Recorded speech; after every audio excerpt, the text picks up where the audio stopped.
आज की कहानी है मुंशी प्रेमचंद द्वारा रचित परीक्षा।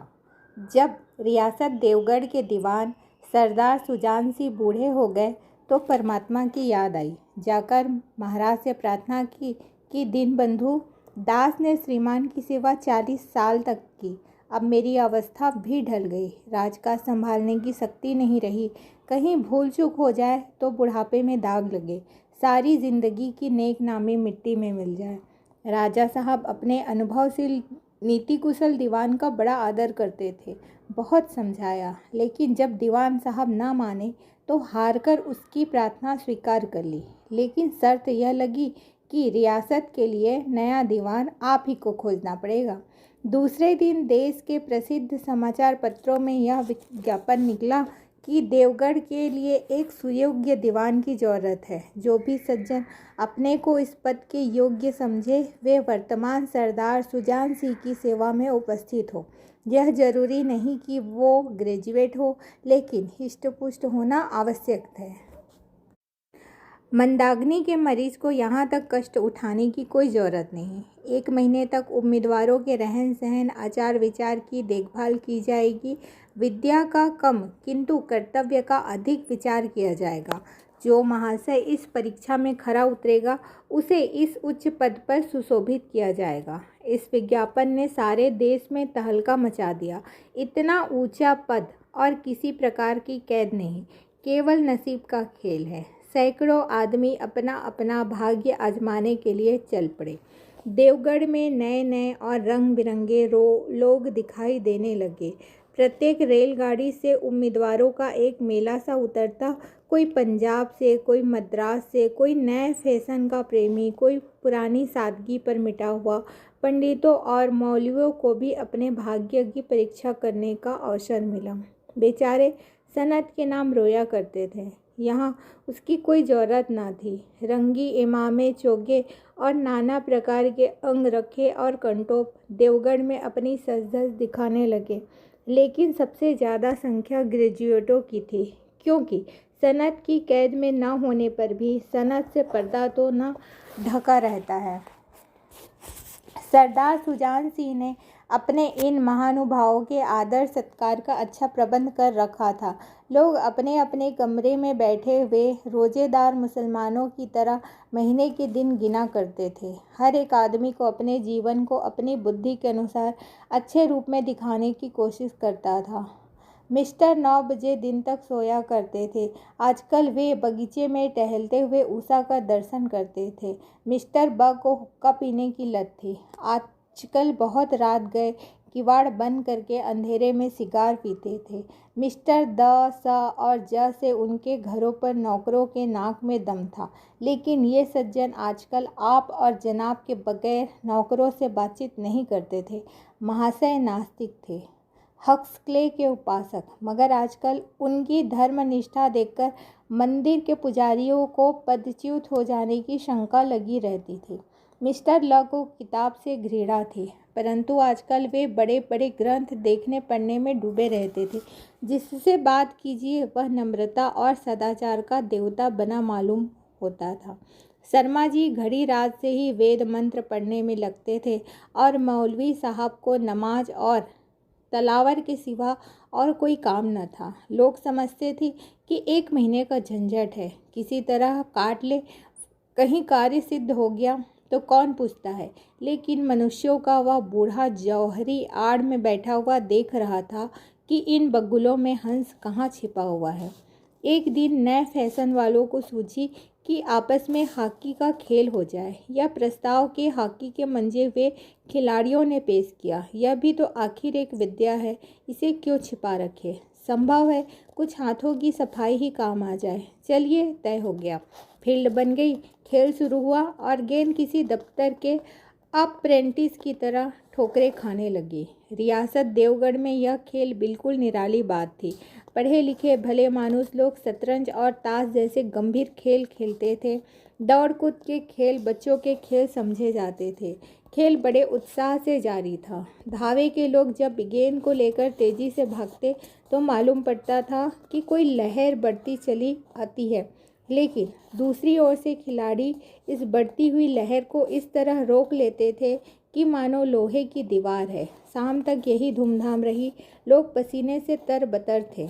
खून की गर्मी आँख और चेहरे से झलक रही थी। हाँफते हाँफते बेदम हो गए, परंतु हार जीत का निर्णय न हो सका। धीरे धीरे अंधेरा होने लगा। इस मैदान से जरा दूर हटकर एक नाला था। उस पर कोई पुल नहीं था। राहगीरों को नालों से चलकर आना पड़ता था। खेल बंद हो गया। खिलाड़ी लोग बैठे आराम कर रहे थे। तभी एक किसान अनाज से भरी हुई गाड़ी लिए उस नाले में आया। लेकिन कुछ तो नाले में कीचड़ था और कुछ उसकी ऊंचाई इतनी ऊंची थी कि गाड़ी ऊपर चढ़ना मुश्किल था। किसान कभी बैलों को ललकारता, कभी पहियों को हाथ से धकेलता, लेकिन बोझ ज़्यादा होने के कारण बैल गाड़ी को खींच नहीं पा रहे थे। गाड़ी ऊपर चढ़ती भी तो कुछ दूर चलकर फिर खिसक कर नीचे पहुंच जाती। किसान बार बार जोर लगाता और बार बार झुंझला कर बैलों को मारता, लेकिन गाड़ी उभरने का नाम न लेती। बेचारा निराश होकर इधर उधर ताकता, लेकिन वहाँ कोई सहायक नज़र न आता। गाड़ी को अकेले छोड़कर कहीं जा भी नहीं सकता था। बड़ी आपत्ति में फंसा हुआ था। इसी बीच खिलाड़ी हाथों में डंडे लिए घूमते घामते उधर से निकले। किसान ने उनकी तरफ सहमी हुई आंखों से देखा, लेकिन किसी से मदद मांगने का साहस न हुआ। खिलाड़ियों ने भी उसकी ओर देखा, मगर बंद आंखों से, जिसमें सहानुभूति नहीं थी। उसमें स्वार्थ था, मद था, मगर उदारता और वात्सल्य का नाम भी न था।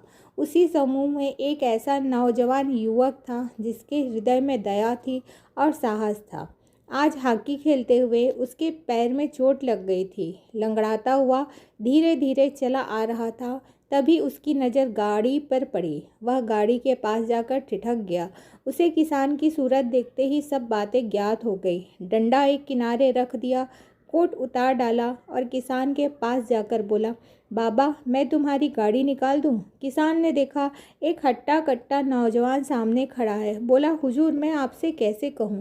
युवक बोला, लगता है तुम यहाँ काफ़ी देर से फंसे हो। अच्छा, तुम गाड़ी पर जाकर बैलों को साधो, मैं पहियों को धकेलता हूँ, अभी गाड़ी ऊपर चढ़ जाएगी। किसान गाड़ी पर जाकर बैठा। युवक ने पहियों को जोर लगाकर उकसाया। कीचड़ बहुत ज़्यादा था। वह घुटनों तक जमीन में धंस गया, परंतु हिम्मत न हारी। उसने फिर जोर लगाया। उधर किसान ने बैलों को ललकारा।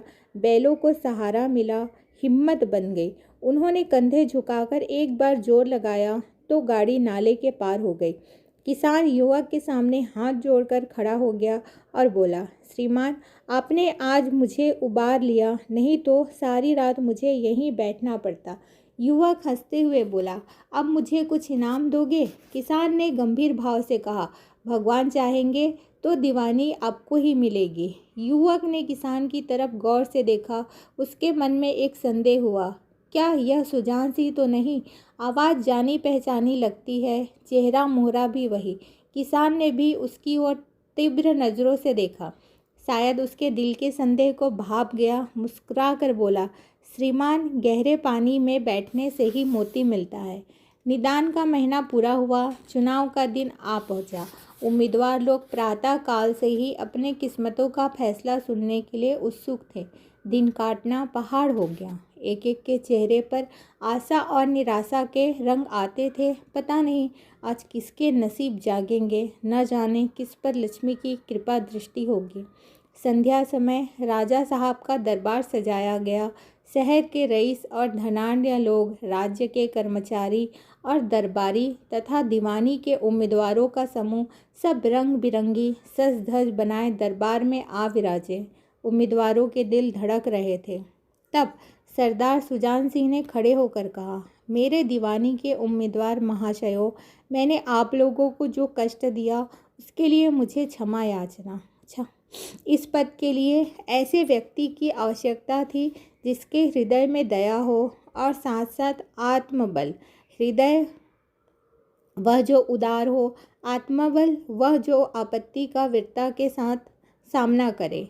और इस रियासत के सौभाग्य से हमें ऐसा व्यक्ति मिल गया। ऐसे गुण वाले संसार में कम हैं, और जो हैं वे कीर्ति और मान के शिखर पर बैठे हुए हैं। उन तक हमारी पहुंच नहीं। मैं रियासत के पंडित जानकी नाथ सा दीवान पाने पर बधाई देता हूँ। यह फैसला सुनकर रियासत के कर्मचारियों और रईसों ने जानकीनाथ की तरफ देखा। उम्मीदवार दल की आंखें उधर उठी, मगर उन आंखों में सत्कार था, इन आंखों में ईर्ष्या। सरदार सुजान सिंह पुनः बोले, आप लोगों को यह स्वीकार करने में कोई आपत्ति न होगी कि जो व्यक्ति स्वयं जख्मी होकर भी एक गरीब किसान की भरी हुई गाड़ी को दलदल से निकालकर नाले के ऊपर चढ़ा दे, उसके हृदय में साहस, आत्मबल और उदारता का वास है। ऐसा आदमी गरीबों को कभी ही नहीं सताएगा। उसका संकल्प दृढ़ है, जो उसके चित्त को स्थिर रखेगा। वह चाहे धोखा खा जाए, लेकिन दया और धर्म से कभी नहीं हटेगा। अभी आप सुन रहे थे कहानी परीक्षा। फिर मिलेंगे एक नई कहानी के साथ।